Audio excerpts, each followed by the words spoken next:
There are stories that connect us to ourselves and each other. These stories reveal who we are and show us the many vivid, wild colors of our truth.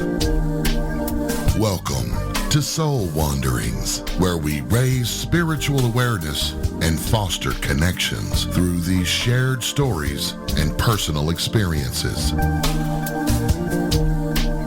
And now, exclusively on KGRA Radio, I give you your host for Soul Wanderings Radio. Here's AJ.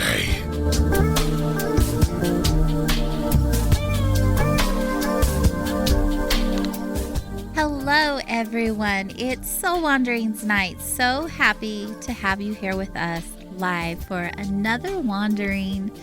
Soul Wanderings is heard here on KGRAradio.com all over the world every Wednesday from 8 to 10 p.m. Eastern. And we get to wander with a new guest each week about their authentic journey through this human experience. And I am AJ Rasmussen. I am an owner of a heart-centered healing space. And it's there where I get to assist others in matters of the mind, body, spirit, and the heart. And I am also your host of Soul Wanderings. So hello, welcome. If you are listening in on your phone or computer, I highly encourage you to hop over to the chat room on kgraradio.com/chat. It's a space where you can hang out with other wanderers, plus you can have the opportunity to ask our guests some questions.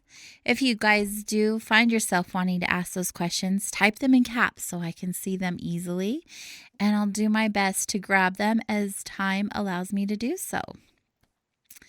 Okay, quick share. I want to share this with you guys because I finished up this book this morning for the second time. It's by Nancy Ryan, Awakenings from the Light. And she was a previous guest here on Soul Wanderings, episode 103, if you guys want to jump over to the archive section after this wandering or any other time at your convenience. But I read it once before, like I said, and I knew I would be reading it another time because it had so many juicy bites of knowledge from Spirit. If you guys haven't had the opportunity to read the book after listening to the episode, read it. It's so good.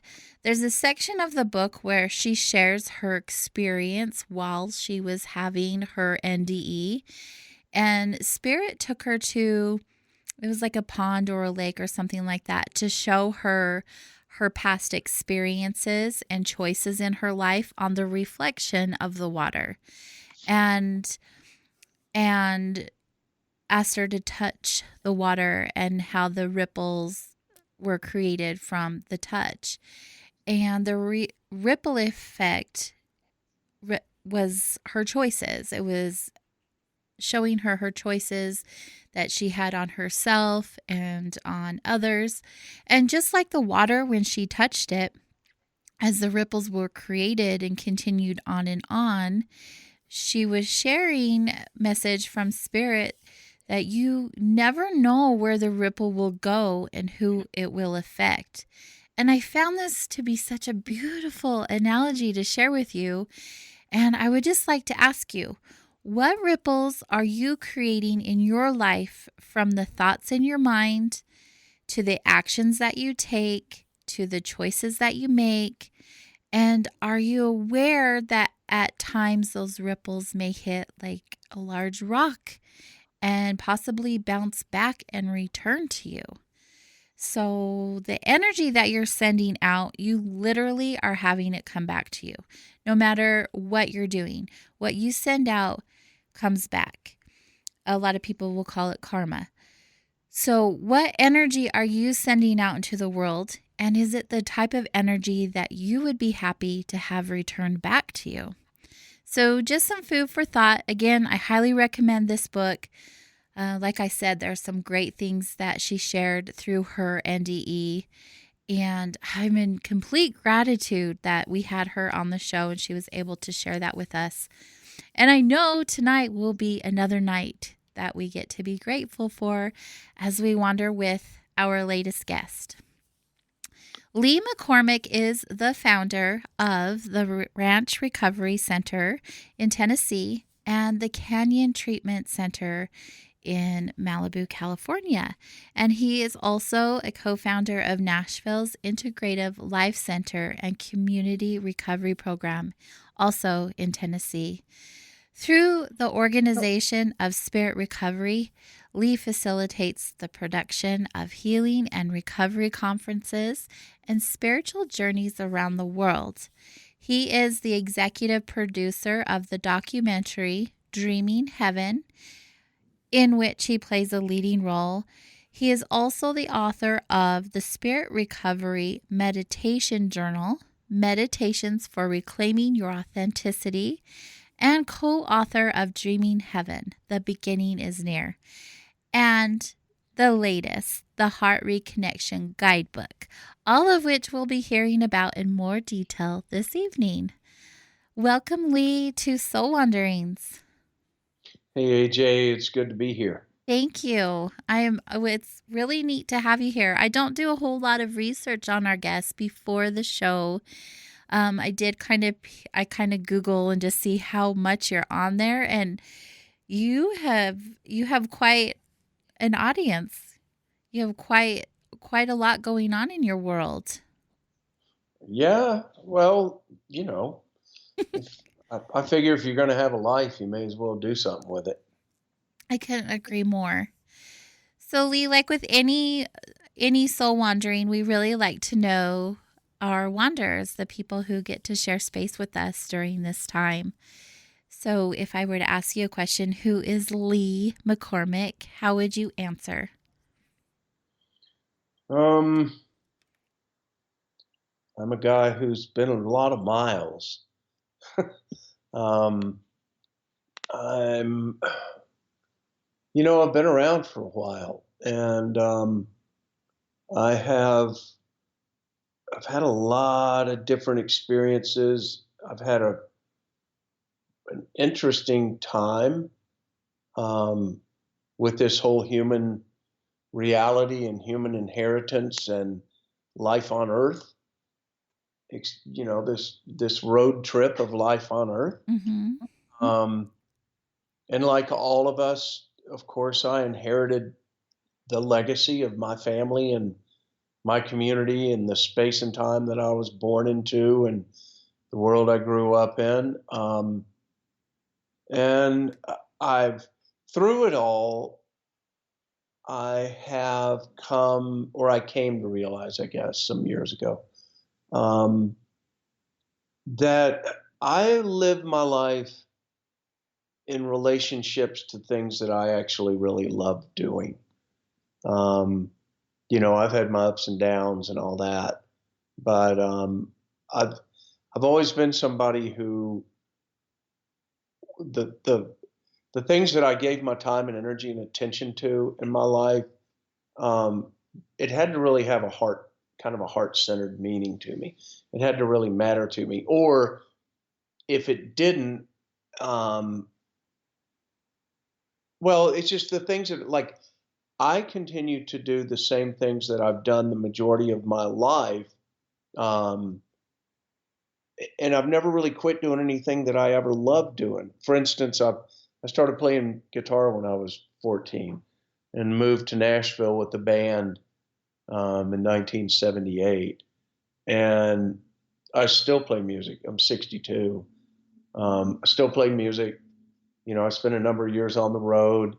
I grew up around a family farm in Florida that was homesteaded by my great grandparents in the 1800s. And then my dad had a ranch in Wyoming. So I grew up around horses and cattle and open spaces and living with nature and in the woods. And I still do that. I have a farm here in Tennessee now and raise grass finished beef and quarter horses. So I've kept that thread going. And growing up in Florida, we lived on the beach or, close to the beach. So I've been surfing since I was 13 years old, 12 years old. and I still serve. So my life has really been about relationships that I made a big connection to have stayed alive. Um, and I like that. I like to dance with, I like life. Um, and as I said, I went through my stuff. I checked myself into a treatment center over 21 years ago, um, and learned a whole lot about the backside of being human, which is not something that we're taught. It's more prevalent today in our culture. I guess over the last 10 or 12 years, there's so much more conversation about trauma Mm-hmm. and abuse, sexual abuse, or heartbreak, or just that whole aspect of the human legacy, and addiction, and all of those issues, or those inheritances, whatever coping mechanisms. Um, but when I checked myself into that treatment center in 1990, let's see, 1997, um, I knew nothing about the trauma side of life. I'd never sat in groups of people that were sharing the kind of experiences that led them to be in a mental health addictions recovery program. Um, and so it was a real wake up call, and it was, I guess, to a degree, it was, it made sense to me of why the official story of life never quite felt true or honest or complete. Um, like I never really bought into the official story of the way I was raised. That you go to school and you make good grades, and you go to college, and you find a career and make money and buy a house and find a partner or a spouse, and you have kids, and you be successful, and all that leads to happiness. Well, I just never really bought into it. And I figured out why later, because it's actually not true. It's a storyline that sounds great, um, but following a path of suggestions that you don't really own those choices. You're just doing it because you believe what you've been taught. That's how you should do it. It what actually happens is you end up being in a relationship, having kids, owning a house. Like you do all the physical aspects of that stuff, but whether it actually truly fulfills you or not can be a completely other story. Mm-hmm. And so who are we really? That's kind of become the theme of my life, is helping people sort out, like, who are they really? Who are you really? And what do you want to do with your time here? Because believe it or not, when you're 20 or 25 or 30, you don't have a reference point for how fast time flies. Mm-hmm. By the time you get to be 50 or 60, you realize, it like we really are only here for a minute. So what do you want to do? Absolutely. It goes by so incredibly fast.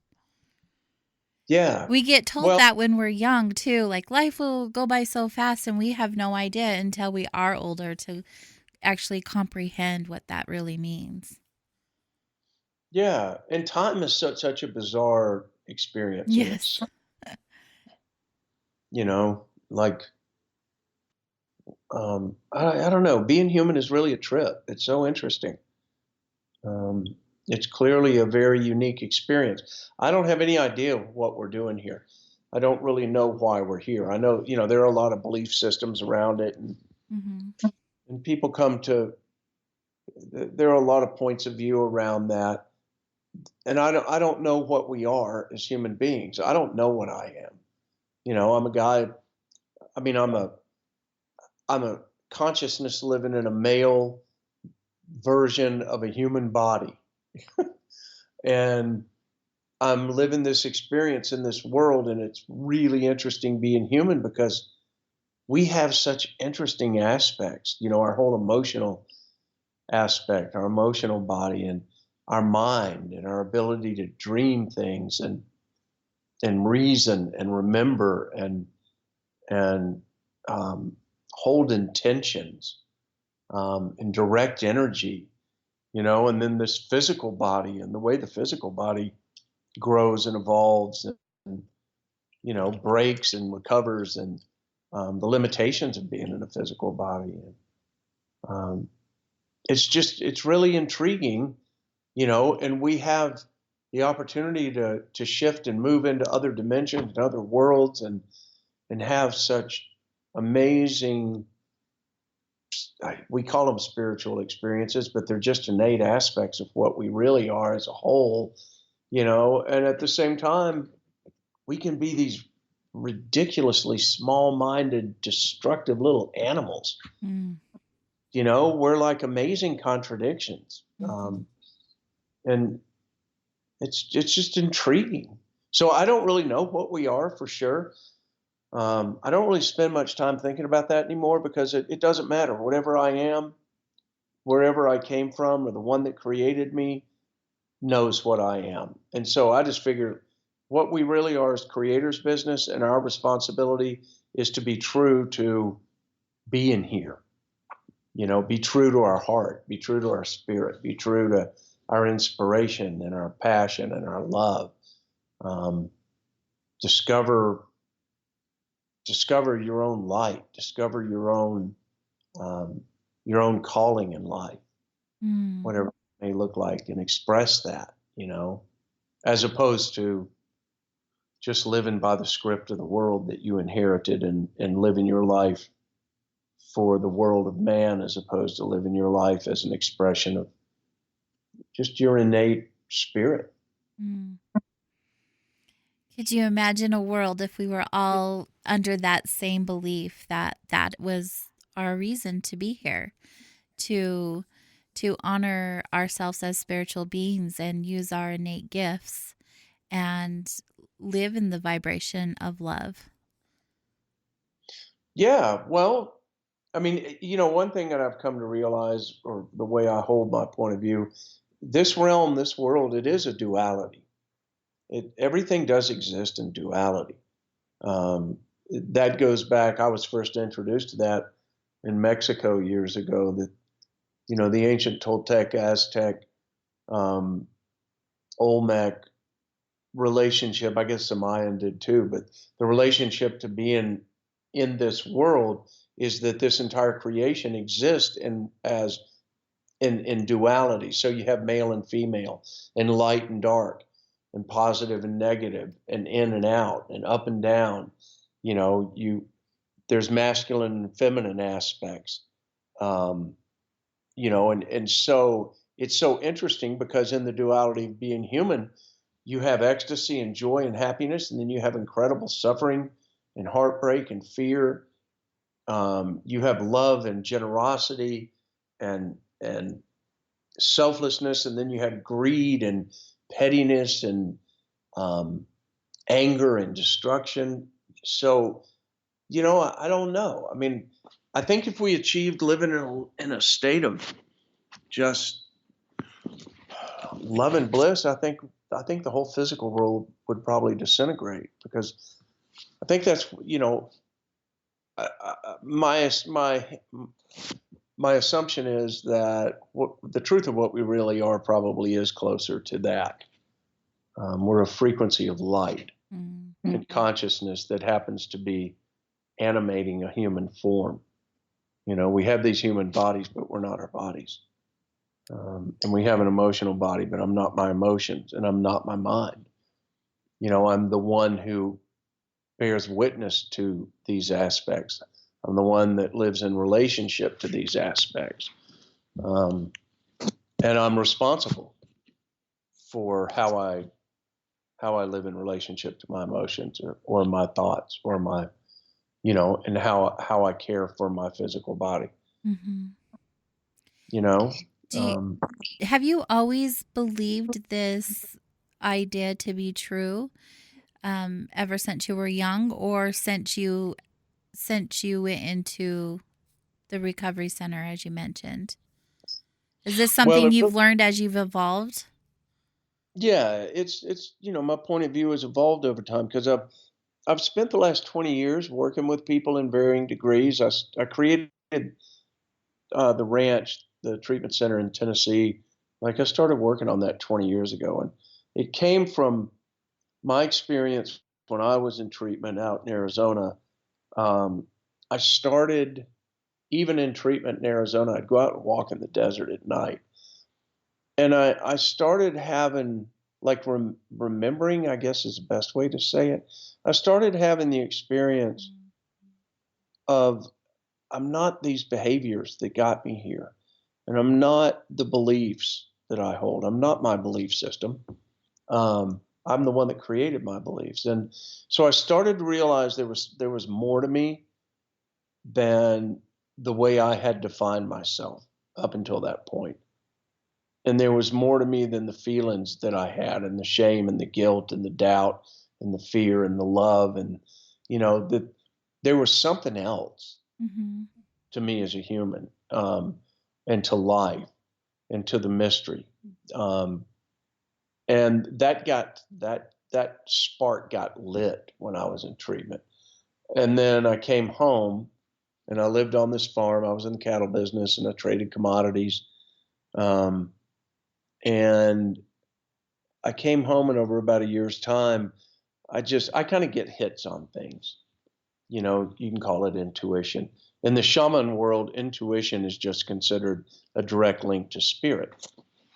Um, and so I would get these feelings and these awarenesses that one thing that's missing in our healing practices and mental health and addictions treatment work, one big piece that's missing in our entire culture's relationship to life is that we have lost a conscious, respectful, aware, um, direct relationship to the natural world, to this conscious creation that we're just an aspect of. The wind and the oceans and the water and the rivers and the sand and the earth and the plants, the animals, like all the aspects of creation that indigenous people would talk about and lived in relationship with forever until the European mindset came along, and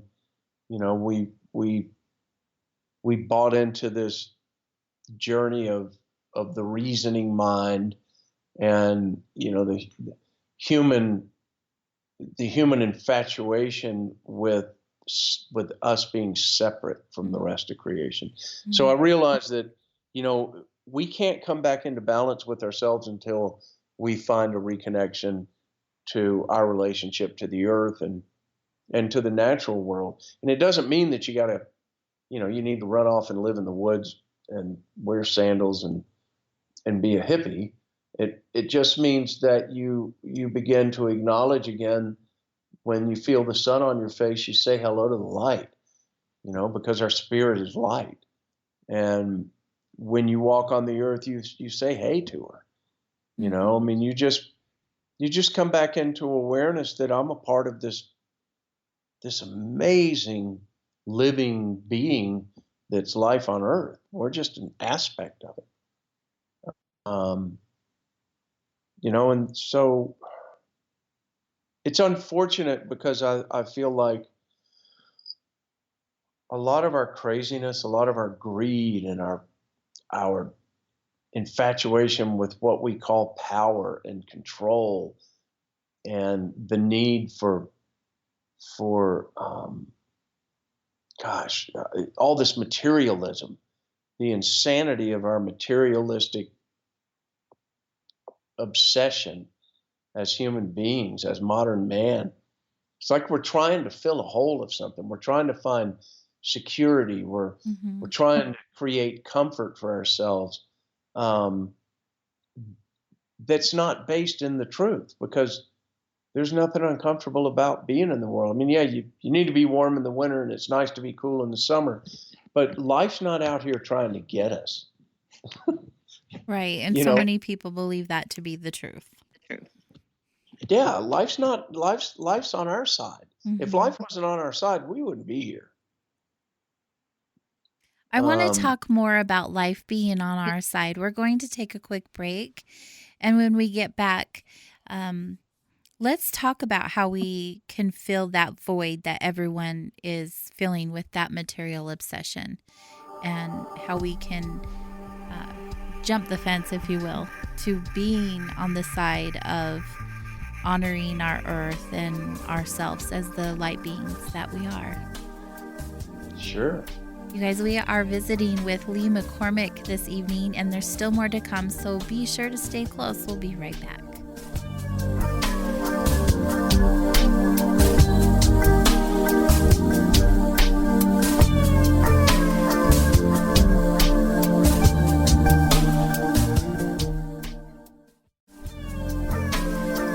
Hello, welcome back to Soul Wanderings. We are wandering with our guest this evening, Lee McCormick. He is an author of the Heart Reconnection guidebook, which he'll be sharing with us here shortly. But before the break, Lee, you were sharing with us about being human and trying to fill this void, if you will, with different obsessions, like material obsessions and the greed and the control. And I was curious on what you would share with us about filling that void, or what that would look like. Yeah. I enjoy living life. So my relationship to life is my relationship to life, and it's really not so much defined by or characterized by my belief system. I just live a direct relationship with life. And, do you want to do this? Do you want to do that? Do you want to give this energy and time? Do you want to give that energy and time? What feels correct? What feels good? What fulfills me? What inspires me? Mm. So my belief system's just kind of unraveled over the last 20 years of living by a belief system. I don't know if this makes any sense, but for a long time I lived by a belief system. My name's Lee, and I'm a cowboy, and I'm a rancher, and I'm a commodities trader, and I'm Ben McCormick's son from St. Johns County, Florida, and I'm my wife's husband, and so I was defined by the roles that I lived, and I was defined by the story of my family and the story of my legacy that I inherited. And I would have said I went to an Episcopalian high school, and graduated from a Baptist college, and was around various versions of Christianity. Um, so I had this belief system, but when my life really got in crisis when I was 40 and I checked myself into a treatment center, I realized that for all the faith that I gave to those beliefs about what I was, and all the faith I gave to the beliefs about what I had to do to be good enough, and what I had to do to have value in the eyes of God, that was all based in beliefs. And I realized that all of those beliefs had been made up either by myself, or they were beliefs that other people had made up and taught me, Mm. that I had inherited these beliefs. And the beliefs were like a computer program. It's like being downloaded with an app. And all the judgment that came with those beliefs, all the agreements that were attached to those beliefs, all of that framework of relationship to life over time, after I went to treatment and after I realized, you know what, I defend my beliefs, and if it was really true, then why in the world would I be defending it? It seems like I would be at peace. There'd be a peace within me Mm. around these beliefs. It would be the truth, because there's a reason there's two words. Belief is one word, truth is another word. Beliefs are made up by man. Truth exists with or without us. I've come to know that. So I think all this materialism, I think it's because we're predominantly living from belief-based programming that we each inherited, and we all inherited a unique version of the program. You know, you could have 5 kids in your family. The family could be Catholic or Mormon or Jewish or Hindu, doesn't matter. All 5 of those kids were born into that family in a different space and time. All 5 of those kids have unique aspects to who they are, because every human on this planet is a unique being. So all 5 of those kids are having a unique experience. Mm. You know, I've been in hundreds of family systems workshops with families in recovery program, and family members argue over what happened on Thanksgiving in 1995, because they were all there, but they all had a unique experience because they were all seeing and feeling that experience through the filters of their life, through the filters of their personal beliefs. So literally, if there were 10 people in the room, there were 10 unique experiences happening. And they're all right, or none of them are right. Because to get the whole experience, you'd have to be able to hold every point of view available, or every possible aspect of what actually occurred. You'd have to be able to hold the whole thing. And all any of us have is our perspective on something, you know? And so consequently, because we give such faith to our beliefs, and we're trying so hard to be good enough, we really try hard to be good enough. And at our core, I think we abandoned ourself at some point in our childhood as little kids. We abandoned faith and relationship in ourself for the sake of fitting into the world we were born into. Because the world we're born into, love is completely conditional. Love is not unconditional among humans. It can be, but we're not there yet.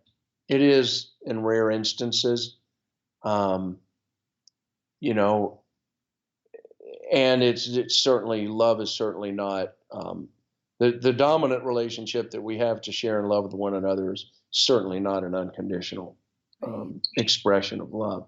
So, and that just is what it is. But love is conditional, acceptance is conditional, judgment is so prevalent, and judgment only exists in the mind of man. There's no other aspect of creation that is so enmeshed and enthralled in judgment and projection as the mind of man. It's uniquely human, from what I've experienced, you know. And so we're insecure underneath. We abandon ourselves for the sake of fitting into the world, and from that point forward, and we abandon ourselves in trying to be good enough for our parents and the people that we love. Yeah, and Because it doesn't stop there. We continue to try to be good enough for everybody, we even do until people that something don't happens. matter. Yeah, until possibly something happens that wakes you up, Mm-hmm. you know, and you realize what you're doing, which was the experience that I was fortunate enough to have.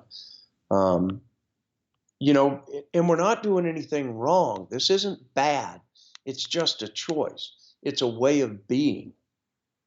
But that innate insecurity that comes from not having a deep abiding faith in who and what we are as human beings, the frequency of that just keeps the presence of fear in us and around us at varying degrees all the time.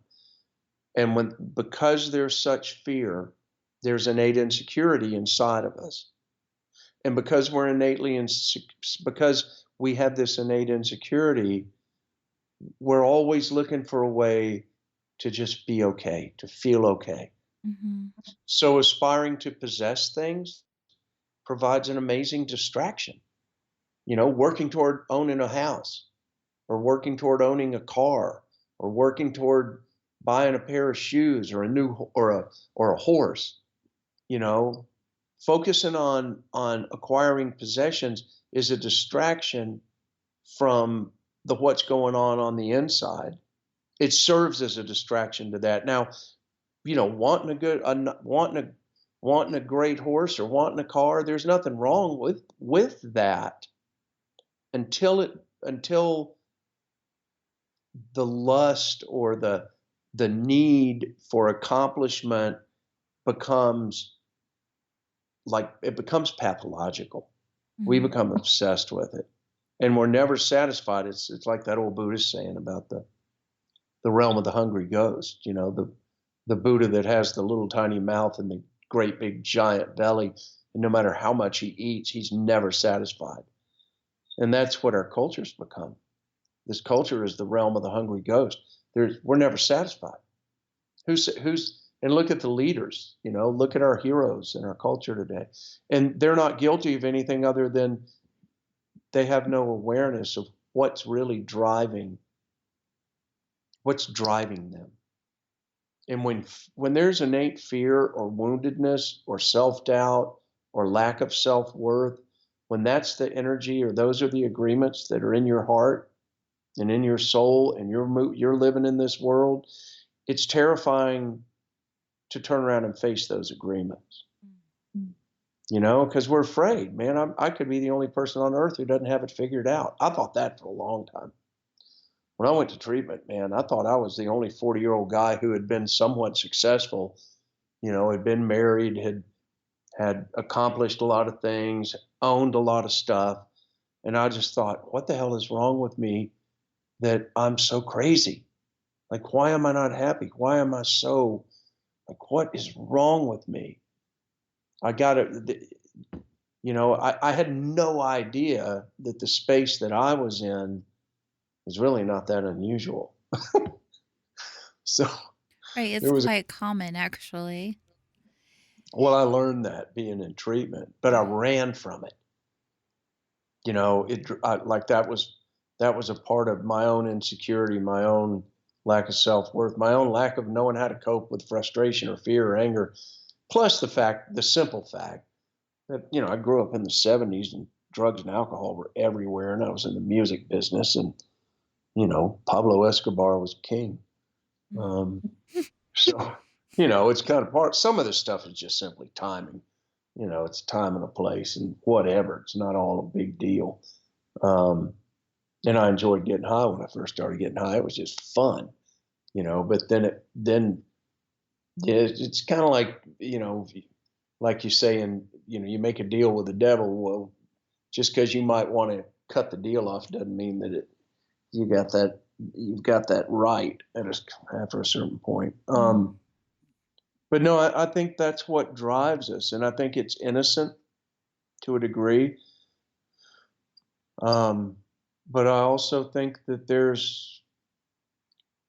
humans, we humans can really go down a rabbit hole of meanness and anger, and I don't know, man. Human beings are a trip. Yeah, you could say that again. What about that feeling of guilt? Say, for instance, the people that start to become awake, I don't, for a lack of better terms, to the idea that all of this conditioning is happening and they start to do things to improve their mind to free themselves from those negative emotions and having more control over what they're feeling, but then this guilt arises for living a more blissful life or having all of this abundance because they deserve it or whatever that looks like. There's so much guilt around having a positive journey after going through this Well, I mean, human experience. yeah, I think you would have to pull on the threads of that guilt. Like, what is that guilt tied to? It has to be tied to a belief that you're not worthy or you're not deserving. You'd have to still have an agreement down inside you Mm, in the foundation of your relationship to yourself that you're still holding yourself in judgment. very true. And judgment is poison. Judgment causes a lot of suffering, man. And Mm, suffering can be an ally. We humans, we don't want to learn unless it's hard. Like we don't pay attention unless there's suffering involved. Why is that? Why does it have to be so complicated? I don't know. We're hard headed. We Yeah, have it's free will. ridiculous, isn't it? Oh, we're ridiculous. Absolutely. Humans are completely ridiculous. That's why I say I have no idea what I am. I don't know what's really going on here. And honestly, I'm way on the other side of needing to figure it out. Hmm. I just want to live a life that I love living, and I want to share the things that I feel compelled to share, because I love doing it. Hmm. Do you Right? feel like we're meant to know in this lifetime, or do you feel like that's something that we'll learn after we're done with this experience? No, I think the minute we leave our body, potentially We'll have some you know, answers. yeah, I am not my experience in this world. I'm the one that's having this experience. The experience of being in this world and being a human being is more of a dream than it is a reality. It's if you imagine, think about your dreaming state at night when you have a real vivid dream at night. Well, it's completely real to you, right? Hmm. When you're in that dream space, it's completely real to you. And the only difference, well, one of the differences between being, or if you've ever had a series of dreams, if you've ever had dreams that come back over and over again, where it's actually familiar and you navigate that dream and you know where you're going, the mind is dreaming all the time. The human mind dreams continuously. Well, the difference between a sleeping dream and this physical dream, a waking dream, is the commonality of the reference points that we've established with one another in this waking dream. We have an entire matrix of beliefs and identities and creation, creations. Like we agree on what a chair is. We agree on that's the sky. We agree on we're talking on a podcast or a radio show. We have a whole matrix of agreements that hold the frame of this dream together, and we all go to sleep at night, and we wake up the next day, and we wake up the next day, and the script for the reality that we identify by is here waiting for us. And when we wake up in the morning, we step right back into the role Mm. that we went to bed with that night. But we're not the role, and the role is not a reality. Case in point, that the roles we're living are not a reality. What happens when your career ends and you're a professional athlete? What happens when you get a divorce? And for 20 years, your reality revolved around that marriage. What happens when your little babies that are so amazing and beautiful and sweet and loving when they're 1, 2, 3 years old, and you love them and love them and love them, and then one day they're 35. What happened to that frame of reality when your babies were little? And what happened to the frame of reality, when I was 25, and the things that I did then physically that I can't do anymore, right? So the frame of the dream that we're living in here in this world is continuously evolving, and it's changing and it's shifting and it's morphing. And for the most part, my reality, gosh, I think I've lived 3 different lifetimes in this one incarnation. Like we literally can virtually, I think, be reincarnated, living in the same body in the same lifetime. The who I was when I was 25 on the road playing music, for that 5 or 6 years, and Hmm. the reality that I lived in that realm and time, and the reality I live in today, although there's threads that are connected to it, and the talent, the passion, the energy that gave that reality life has always still been me, but the frame of that world and reality is completely different.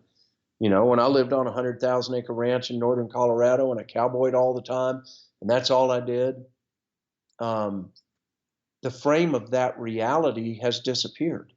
Mm. Do you follow me? But at the moment I was living in it, it was absolutely the reality. Mm-hmm.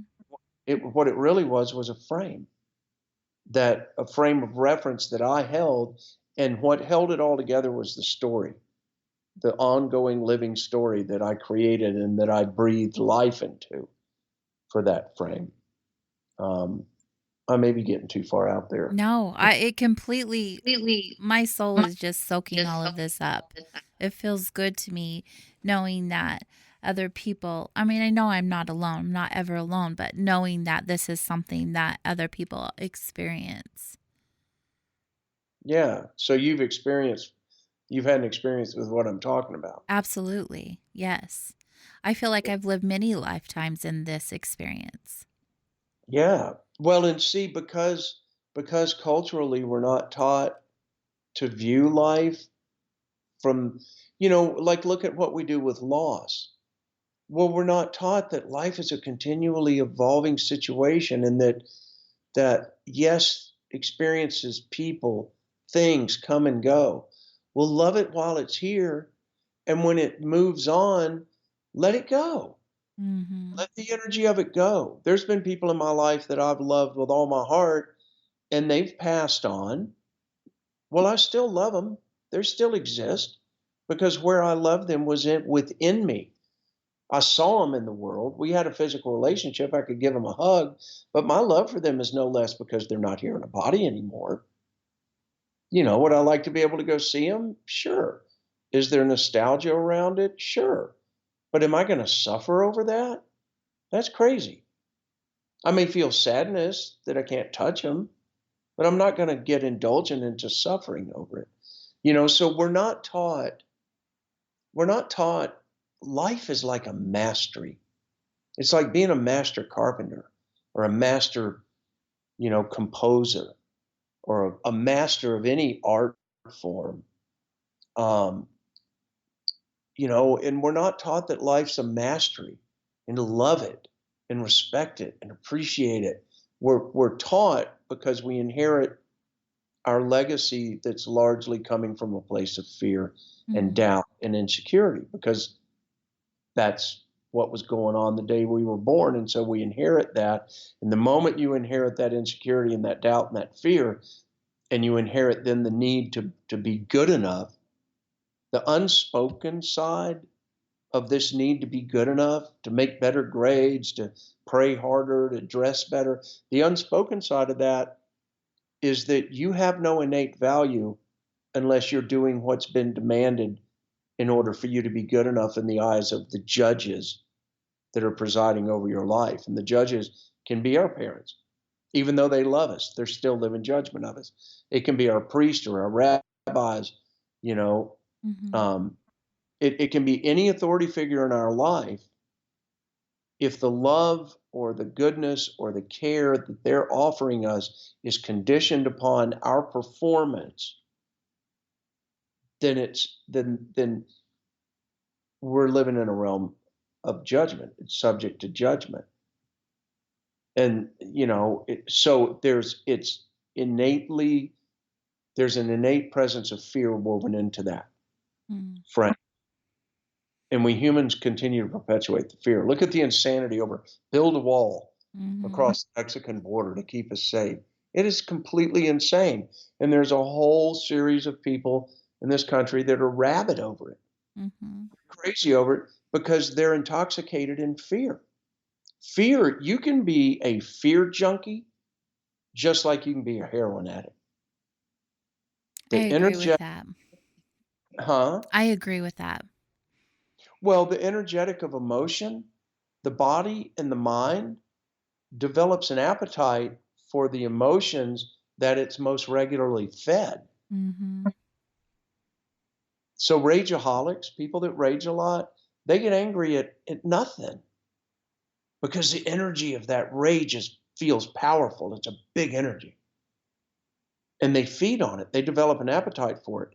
And most rageaholics hate it. They hate that they lose it and that they fly off the handle like that. But they're addicted to that pattern of behavior because it's so powerful feeling. And they don't have an awareness of that. They don't have that kind of an awareness unless someone they find someone that can teach it to them, and then teach them how to break the loop of action and reaction that creates that. Mm. But it's no different than an addiction to alcohol or drugs or sex or anything else. All of those issues are simply energetic patterns that we create without an awareness that we're creating them. We don't know any better. It's like, forgive them, Father, they don't know what they're doing. We create them without knowing any better. Then we get lost in those patterns of behavior. And yes, it has a physiological aspect. Sure, you can see a brainwave image of a mind on drugs as opposed to a clean mind, but that's all coming after the fact. That wouldn't exist unless the pattern of behavior had been established. The energetic pattern of behavior had been fed over and over and over again for a long period of time before the addiction, the physiological addiction, happened. And those patterns of behavior we get trapped in, again, because we're not taught to be aware, and we're not taught to respect and honor how it feels being in our body. If we respected and honored how it felt to be in our body, we'd have one hangover in our life. And the second time you may say, well, you know what, I'm going to feel like shit tomorrow, but we wouldn't ignore it. Mm-hmm. We wouldn't ignore how it feels eating junk food. We wouldn't ignore how it feels being rageful and angry. We wouldn't ignore how it feels judging ourselves and making yourself feel awful, poisoning yourself with your own judgment, or spewing that poison on people that you love because you're judging them. We wouldn't do those things if we were raised to live in awareness of the cause and effect of how powerful our choices are. But in that same regard, we can be raised that way, which we are. We're conditioned in that way. But we also, just as you're sharing now, can become aware that there is another way. There is another way to live your life and to learn how to love your life and be present in this journey. Sure there is. Yeah. Well, that's how we evolve. Right. And I'm just saying that for those who are like thinking that there is no hope, and not everyone is capable of thinking and feeling the same way that you share your life. That's not true. That's so not true. We are all capable. And it goes back to that quote you were talking about, us being human beings in this experience. I believe it's we are not human beings having a spiritual experience, but we are spiritual beings having a human experience. Absolutely. Yeah.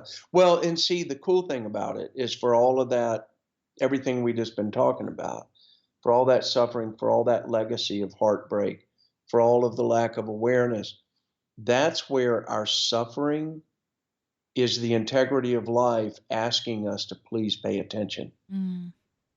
Please pay attention. When you wake up in the morning and you feel awful, or you do something, you react to someone you love in a way that afterwards you feel terrible and it was out of line, but you don't. That's where that suffering is saying, man,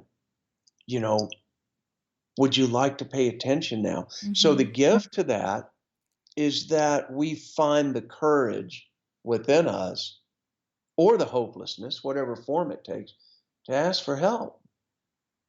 And I'm telling you, man, in my life, I could ask for help to a moonlit sky and nobody within 100 miles of me, and I'm telling you, life responds. But you gotta be open.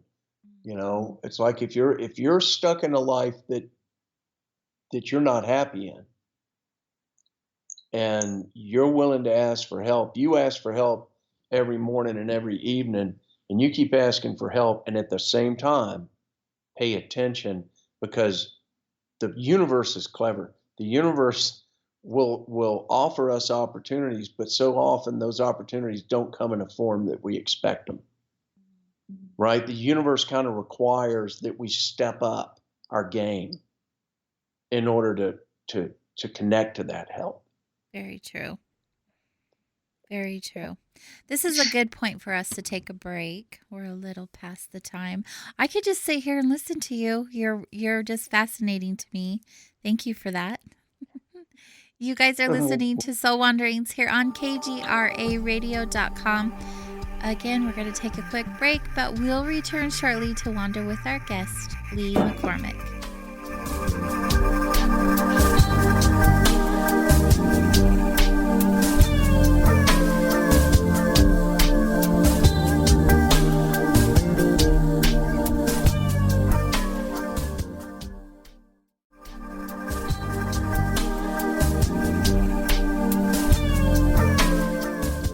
Welcome back to Soul Wanderings, which is heard here on KGRAradio.com, as well as many other platforms for your convenience, such as iTunes, TalkStream Live, iHeartRadio, just to name a few.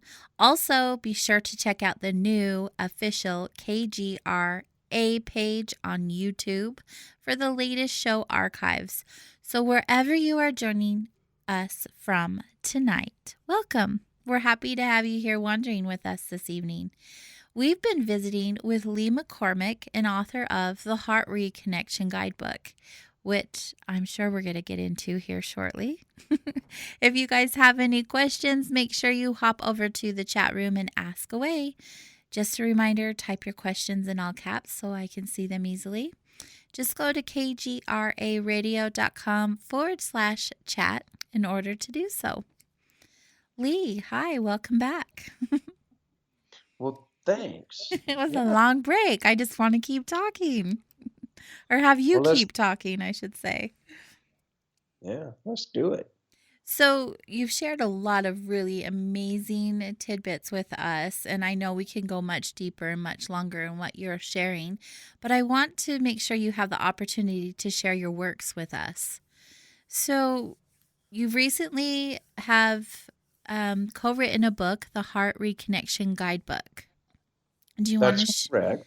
you want to share a little bit about that with us? Yeah, you bet. Well, the Heart Reconnection Guidebook was it's a piece of work that a lady named Mary Faulkner, who Mary and I co-wrote one of my earlier books, which is the Spirit Recovery Medicine Bag. And then a lady named Joan Borsinko that lives in Santa Fe, her husband Gordy DeViren, Holly Cook, who is a therapist that Holly and I work together at our recovery program here in Nashville, the Integrative Life Center. We all, there were a couple other people, a man named Will Tagle, who's in Wimberley, Texas. He's a PhD psychologist, a great guy. And Gary Seidler, who has been around the mental health addictions conference and publishing world for 30 years. We were all at an addictions conference together, and my relationship to the recovery work really started because I felt like something was missing in traditional recovery, in the point of view and what people were offered. And then I've never been satisfied with the excuses for why 80% of the people that go to treatment are not coming out and with the inspiration to want to live a great life. Why are we not more effective than we are? There was no good excuse for that to me that I would accept. So we were talking about that at Joan's house in Santa Fe, and it was like, look, there's 6, 7 of us in this room, and between us, we've got 300 years of experience in healing work, as therapists, as researchers, as writers, as shaman, as just this whole eclectic mix of people.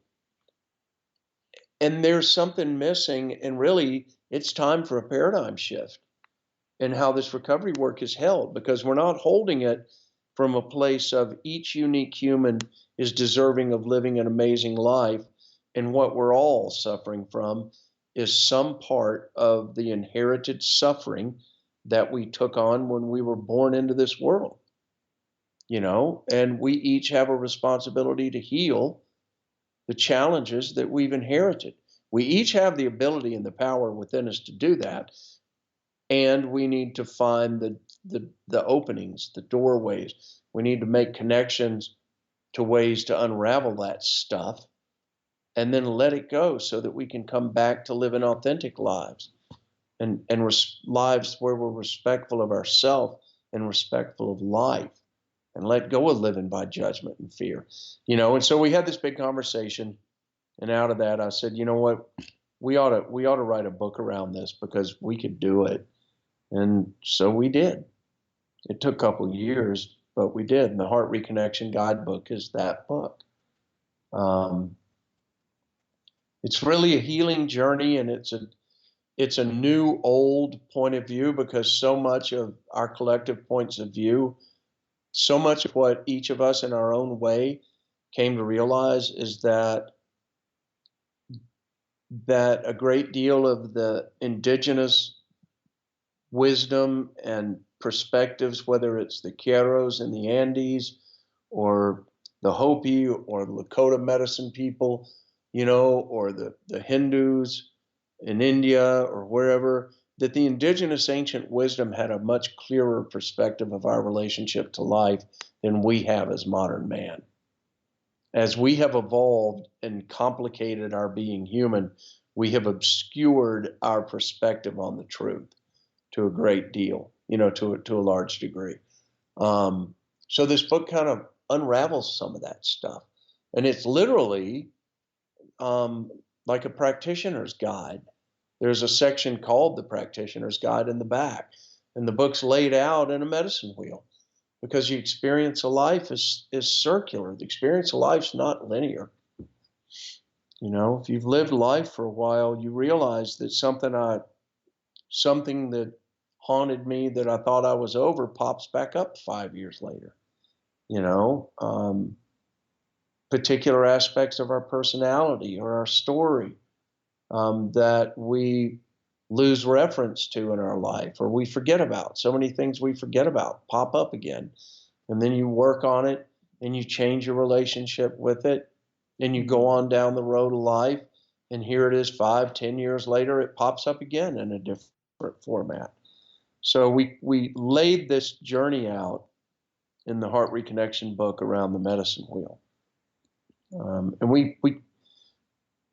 the medicine wheel values that we used are a combination. We blended some different things together for the sake of the practice in this book. And we speak to that. I said in the book, if you follow a particular tradition of the medicine wheel, that's great. And what we have done is brought together different aspects to support a cohesive self-healing journey here. So if you have your own version of the wheel, follow that.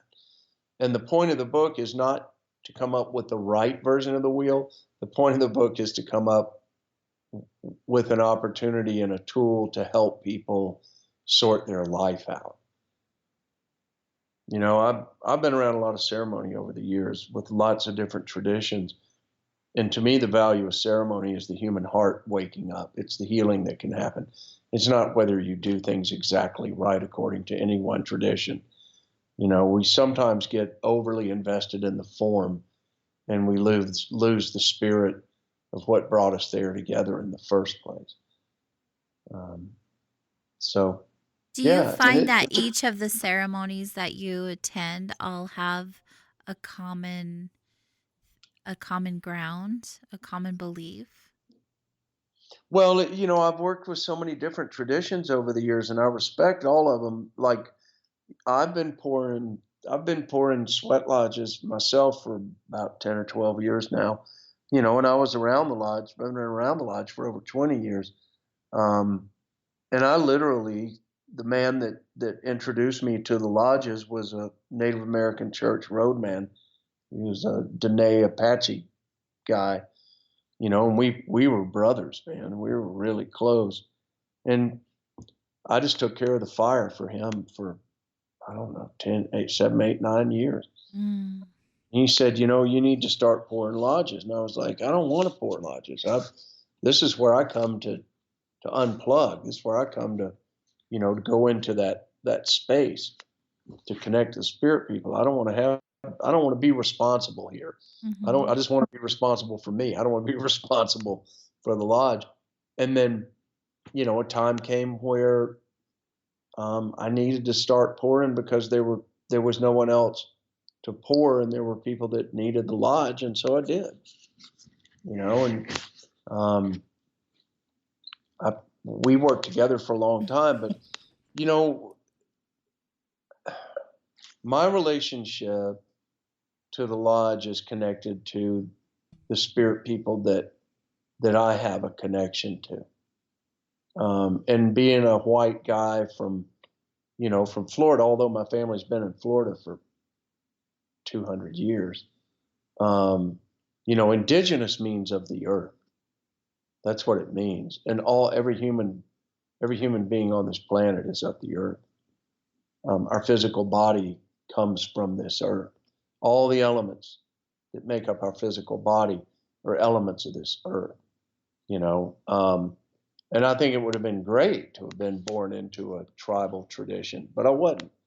So I've established my own relationships, with the spirit people that come to me and that I respect and have faith in and work with, and that's who I'm connected to in the lodge. But my relationship with the lodge is to support each individual that comes there and finding that thread back to their own heart, finding that thread back to recovering faith in themselves and realizing that this life is alive and this world is alive.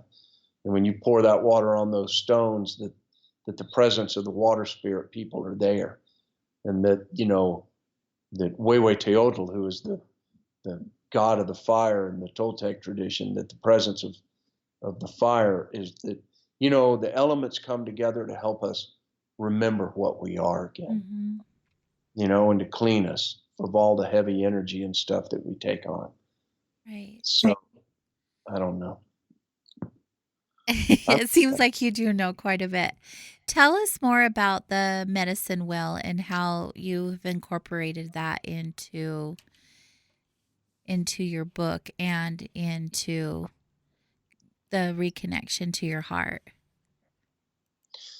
well, when you're working with humans, the mind has become the dominant aspect of the humanity over the last, I don't know, however many years.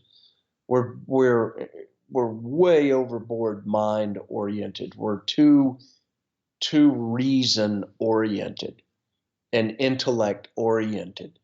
We're very out of balance because of that as beings, as a species of beings. Um, and knowing that, if you want to bring people into a healing space, then you need to meet them where they're at. And so you want to create some kind of a framework to give their mind something to focus on. So if I can give you a framework of a medicine wheel and say that we're going to start in the east, and the east is the direction of the rising sun. It's the direction of the morning star. The new day that's coming to you in the morning is going to come out of the east. And in fact, the next breath that you're going to take, that breath comes out of the east. And the east is the direction of it's where all possibilities come out of the east to us. So those can be some of the aspects. It's the direction of childhood, of infancy, when we're born, and it's the way of the light. Our connection to the light is anchored in the east. The light being the sun, and the sun behind the sun. Our spirit is a frequency of light. When we leave our body dies, but we don't.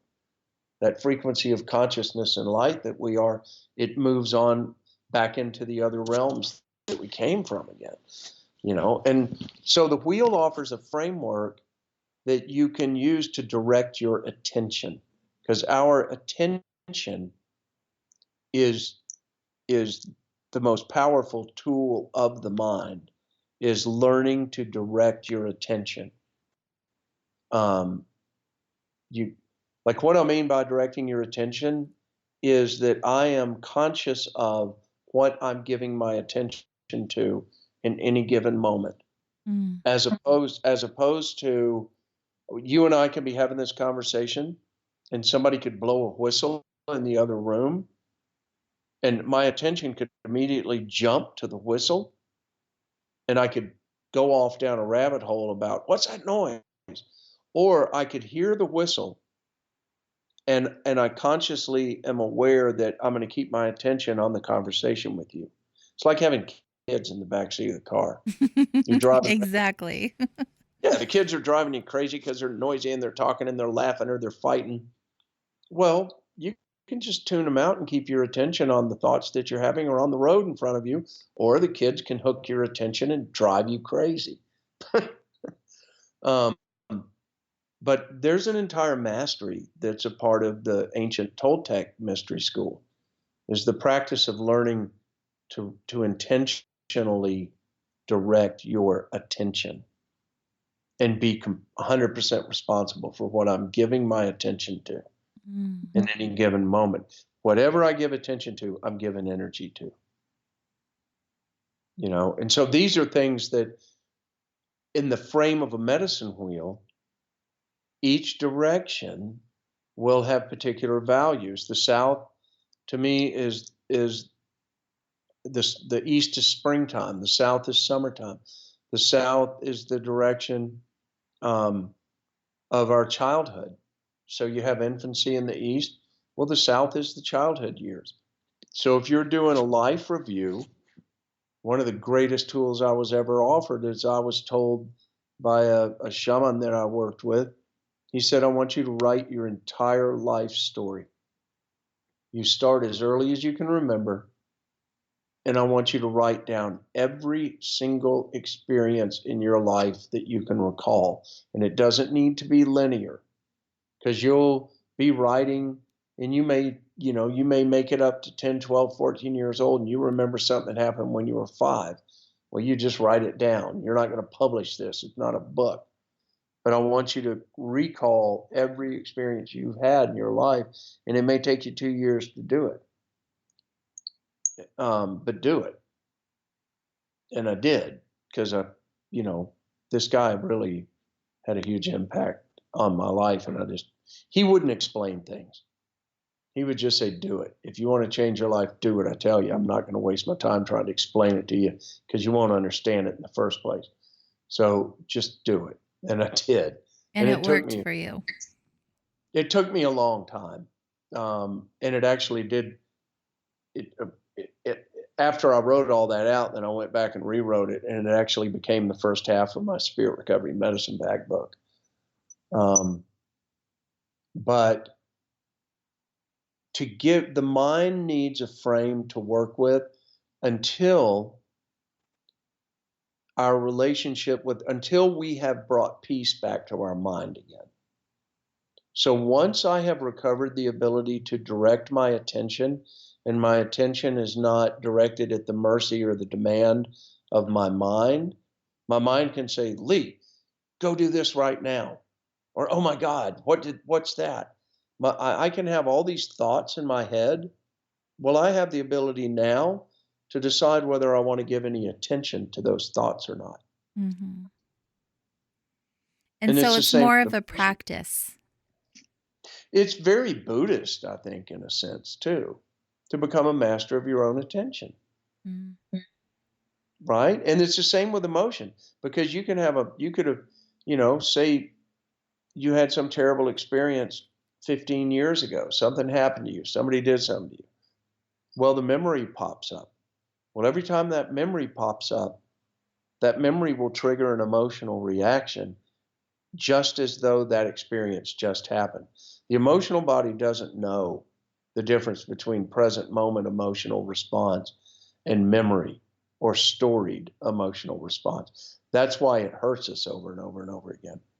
That's why people, cry again over an experience that happened 10 years ago, because it hooks the emotional body. Well, when you learn to really master your attention, you can feel yourself going down that rabbit hole into that story, and you can say, you can cut it off. Now, a healing process requires that we go into all our stories. It requires that we go back into these old energies and these old wounds and reframe our connection to them and learn how to let that energy go. But what I'm saying about attention, is that to bring peace into our life, we have to take responsibility for all the aspects of our being human, and the responsibility of recovering my ability to direct and hold my own attention is just it's of primary importance. It's like could be the most important tool we have available to us in how we craft our life is learning to direct our attention. Mm. They do say your mind is a powerful tool, and so depending on how you choose to use it, can literally dictate the reality of your existence. Well, yeah, I mean, we all have all those voices in our head. We all have thoughts. Mm-hmm. Well, the truth is, do you know what the next thought is you're going to have? Can you tell me the next thought that's going to enter your head? Mm-mm. No, you don't have a clue. But and we all have crazy thoughts, right? Right. Do you And ever so have thoughts? random, like things that you wouldn't even think that you would think of. I know, They're man. just I constantly have thoughts going. sometimes, and I'm like, good grief, I should be in jail. Where the hell did that come from? Same. Like, am I safe to be on the street? Yeah. I know I've questioned myself at times, like, where did that come from and why would you think that? Exactly. But at the same time, we will judge ourselves over the thoughts that we're having. Mm, Do you follow me? right. In reality, we are not our thoughts. No, we're not our thoughts. Um, we're not our thoughts, but we are. Hang on one second.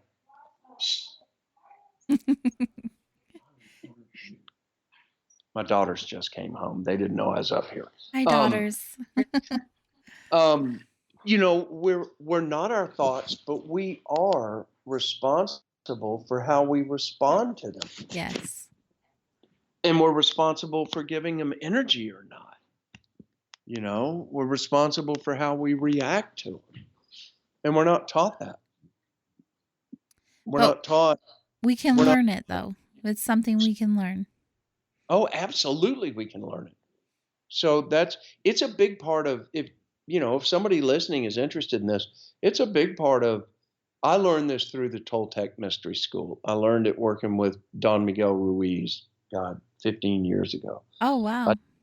I started the practice years and years ago when I spent 3 or 4 years working with Miguel and working with a whole clan of people.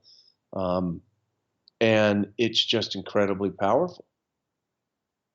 Everything is energy. Well, your attention is incredibly powerful.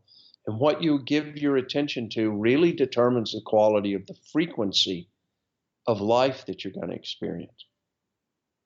If you want to create a great life, then you focus on the aspects, on the building blocks of creating that great life, and you become a master of your attention. If you want to clean yourself, if you want to deal with wounds and traumas and heartbreaks, then you bring your attention into those memories, into that emotion, into the story that you've created around all that.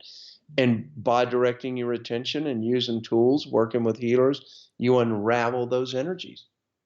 And then you learn how to stop giving attention to things that hurt you. You stop giving attention to stories that are no longer true, that were experiences Mhm. of the past, but they're not here today. Um, it's a practice. It's very Buddhist. Mm-hmm. Do you believe that those stories, those past experiences, were meant for us to have for our growth, Well, sure. I even mean, though it's we just have to simply an aspect. unlearn that story? To me, it's just simply an aspect of our being human. Human beings are storytellers. We're fantastic storytellers. The problem is that again, it goes back to what we talked about earlier.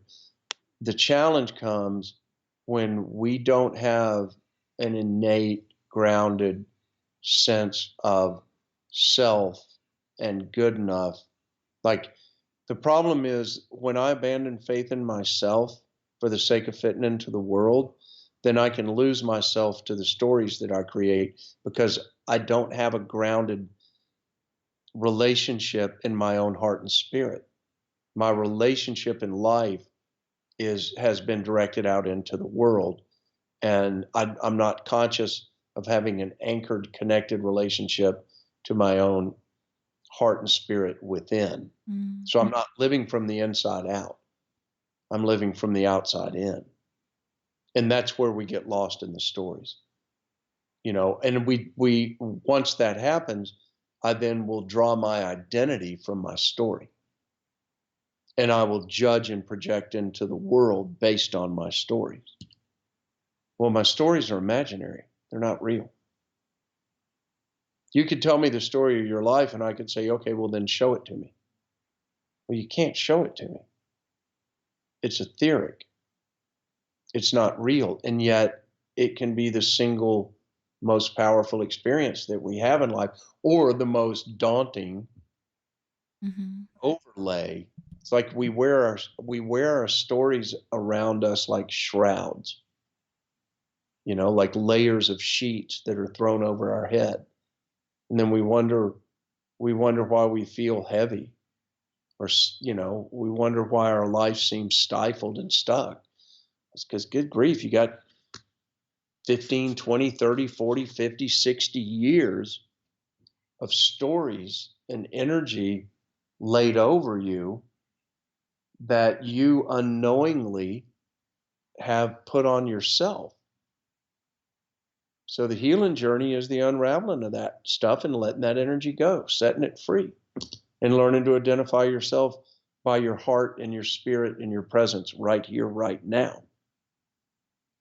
And shifting our attention from giving my attention to old stories about who and what I am, and even current roles. My name's Lee. I do a lot of different things, but I'm not the things that I do. I'm the one that makes the choice to do those things. Mm-hmm. So if I choose to go buy a load of cattle, and my expectation is that I'm going to buy 100 head of calves, and those calves I'm going to make $10,000 off of that 100 head of calves, and I end up losing $5,000 on that load of cattle. Well, I can judge myself over it. I can make myself miserable over it. I can do whatever I want in reaction to that. But the truth is, the cattle just lost $5,000. They didn't do what I didn't do what I thought it would do. But I'm not the outcome of that deal, and I'm not going to have the outcome of any agreement I make in the world ruin my experience of being here. You just keep on going. You don't judge yourself over it. It's so much easier said than done for a lot of us. And when you share this, I just really want to encourage our listeners, if you're at this space, literally just taking the first step and repeating the steps. Wouldn't you agree with that, Lee? Like, don't be afraid of don't fall into the belief of fear that you can't be this same way, and let your stories go, because Oh, anyone can do this. if I can do it, anybody can do it. But I've been at it a while, and that's you got something better to do in your life than make your life great. It takes time.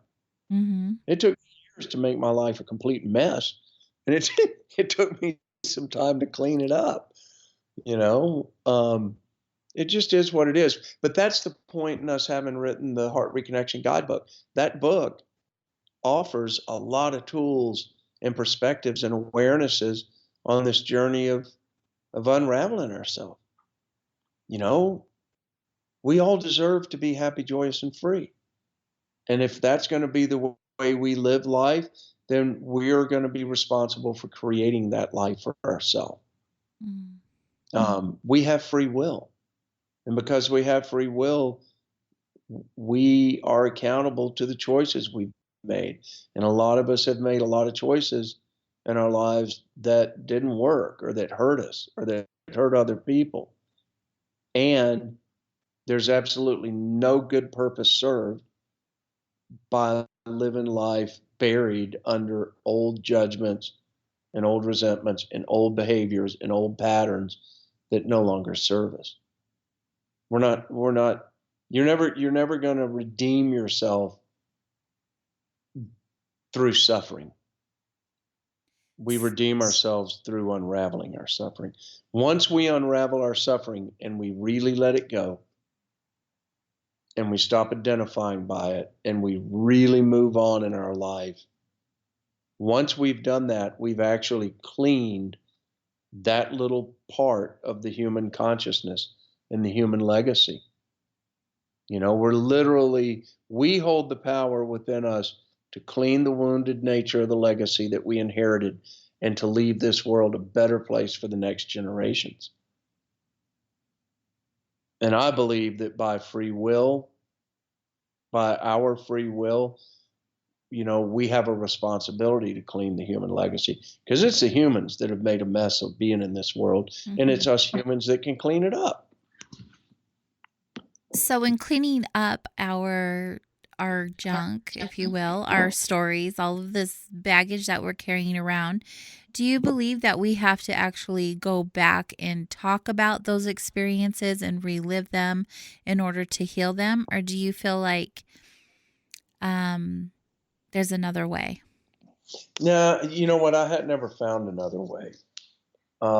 And that's a fine line too. I do think you need to go back into it, because you need to, where the energy of those stories exist is in our emotional body and in our physical body. The body keeps score. The body carries the imprint of our experience.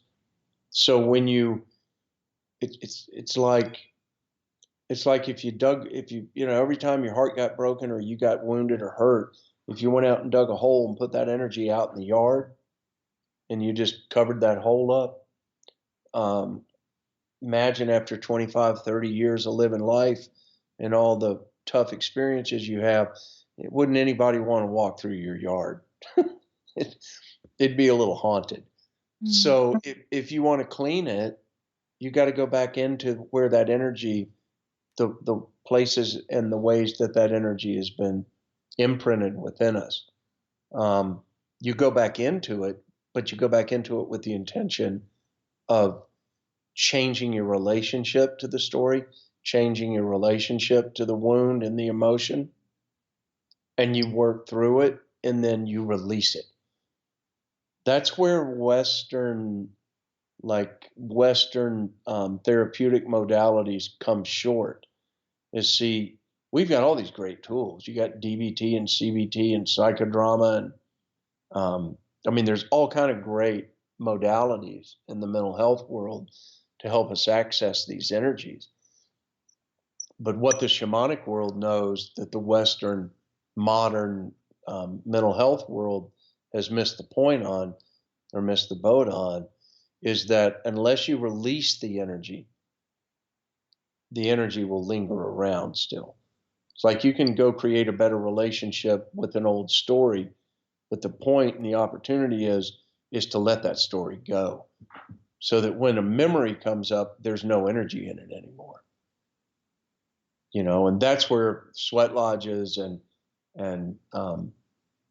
different ceremonies, different ways of cleaning yourself. Literally, I think it can be as simple as you do some work with someone that's a healer, and when you finish, or a therapist, and when you're done working with that person that day, you go outside and you just turn your face up into the light of the sun, and you breathe that light in. And every time you inhale light. You see that, you imagine it. And when you exhale, you're exhaling out that energy, and you imagine it and you see it going, and it's just dissolved into the light. It's released with no judgment. Just let it go.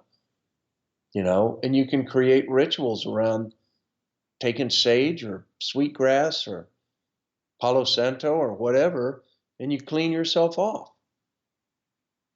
You know, people say, oh, I don't know if I believe that's real. Well, how in the world do you think you ended up being so haunted by experiences of your past if not by the fact that you said so. You said yes to holding on to that story. You said yes to the guilt and shame. We let that stuff in and we don't know any better. But and then we continue to imagine that it's real. We continue to imagine that I am that bad person, that I am the one that did that I am wrong, or that person over there is bad and wrong. So we hold all that stuff together. We hold all that energy together. Well, if you want to undo it, use your imagination for good instead of suffering. Like imagine that, yeah, I can do this work. Yeah, I can unravel this stuff. Believe in yourself. That's how in the world are you going to recover faith in yourself if you don't practice it? Mm-hmm. Absolutely. What about those times when those experiences that you have let go, that you have worked on and released and let go, pop up into your awareness again? Well, you don't let them go once and it's gone. Mm-hmm. So if you've been carrying around something that's haunted you for 20 years, you may let it go for months or years, Mm-hmm. over and over again. Well, every time you let it go, a little bit of that energy goes away for good. One day, that memory will pop up again, and you'll just realize, oh my God, it didn't hook me. It's just a memory. But that awareness always happens after the fact. It's like people say, well, tell me, how many times will it take? Well, I can't tell you that. It's going to take as many times as it takes. And every time you do this, you're reclaiming a little piece of faith in yourself at the same time. You understand? You're not just letting go of something, you're also reclaiming faith in yourself that because you say so, your life can be amazing and you can heal and you can move on. And so we're building faith in ourselves at the same time that we're letting go of the energy of things that has haunted us or hurt us. Well, that's we don't have control over that. We have control over showing up for ourselves over and over again. That's what we have control over. How the process literally works energetically is a part of the mystery. Sometimes it can be, bam, you let it go, and that energy really goes. Mm-hmm. That can happen, but it's the exception, not the rule. I've learned that personally. The reason why I asked is because I have a lot of clients who have had the same experiences as I have. And I've just known from my own experience that you do have to let things go quite a few times, depending on the experience and how it has affected you.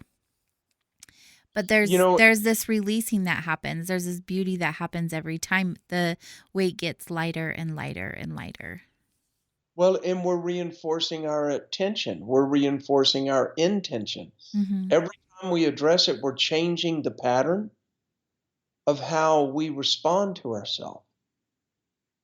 It's kind of like you could say, it's like having a a little gully cut on the side of a hill where every time it rains, water runs down that gully, right? Water runs down that little ravine. Well, you start filling that ravine in, and that ravine, the emotion that's run through your body has made these little gullies all through your soul, through your energy body. And water's been running through them, energy's been running through them for years and years. Well, now you're starting to redirect that flow of water. Well, it just takes time. It takes time, but it's through the practice over time that we reclaim our power, that we reclaim our ability then to have a bad experience. And when I have a bad experience today, I don't judge it. I just say, you know what? That was whack. That didn't feel good. That was dumb, or that hurt. But I don't linger on it. I don't hold a grudge about it. Mm, because I know that's not an energy that I want to attach myself to. right. You know, somebody breaks your heart today, do you go into a histrionic fit over it for weeks or months like you did when you were 16? Nah, not unless you're crazy. Oh, there's a lot of us that are crazy then. No judgment, but just saying. Yeah. What about, tell me more about your Heart Reconnection Mystery School journeys. Oh man, the journeys to Teotihuacan in Mexico, we fly into Mexico City. Teotihuacan has been a university, it was one of the largest cities on earth 1,500 years ago. There were 250,000 people that lived there. It's where the Pyramid of the Sun and the Pyramid of the Moon are, and the Pyramid of Quetzalcoatl. It is truly an interdimensional crossroads place. And it is so powerful and so loving and so ruthless. Um, it's been a place. It was really the seat of the shamanic world and the mystery school of all of the indigenous cultures of Mexico and Central and South America 1,500 years ago. Um, the term Toltec translates to artist of the spirit. I love that translation, artist of the spirit. Mm, And the perception was that each human is an artist, and that our canvas is the quality of the life that we create, the beauty that we bring into the world through how we hold our life and how we create our life and how we interact with ourselves and with each other. That's our expression.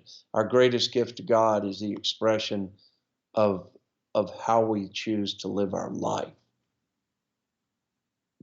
Um, and so it's 5 days or 6 days. We fly into Mexico City. We meet in the airport together. It's very simple. Everything's cool. Mexico's great. I've spent years down there, and we stay in our compound. It's called the Dreaming House in Teotihuacan that I built with my compadre and comadre Alberto and Veronica. Um, it's on Alberto's grandmother's land in the village of San Sebastian in Teo, and we just live 5 days in the mystery of those pyramids. And mm. we don't do power plants, we don't do ayahuasca or peyote or anything. It's not necessary.